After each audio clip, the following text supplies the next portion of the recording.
Youth ఎక్కువ చదువు పైన పెట్టకుండా గాంజాయి అంటూ ఇంకా తాగుడు ఇంకా ఇది డ్రగ్స్ అవి తీసుకుంటున్నారు. అలాంటి వాళ్ళకి యువత అందరూ ఒక దోస్తు కానీ ఒకరిని చూసి ఇంకొకరిని చూసి ఇక్కడ ల్యాండ్ ఆర్డర్ ఇష్యూ ప్రాబ్లం కూడా ఉందనుకుంటాను. నేను చూస్తున్న చాలామందిని పోలీస్ డిపార్ట్మెంట్లో కూడా నేను చూస్తున్నా.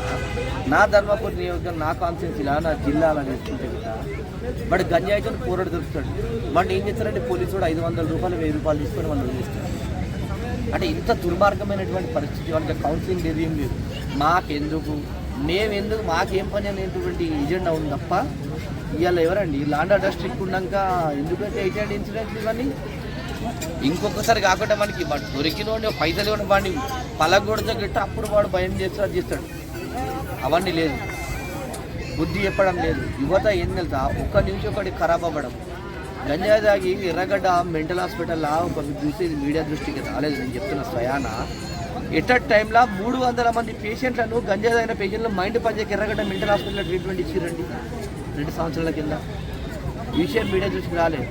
చాలామంది నేను జాయిన్ చేసిన మెంటల్ గంజాయి తాగి అట్లా ఆ విధంగా మైండ్లు ఖరాబ్ అవుతాయి. అది పిల్లలకు ఎప్పుడో ఏదో ఒకటి చదువు పనో ఏదో చెప్పండి, అబ్జర్వేషన్లు ఉంచండి.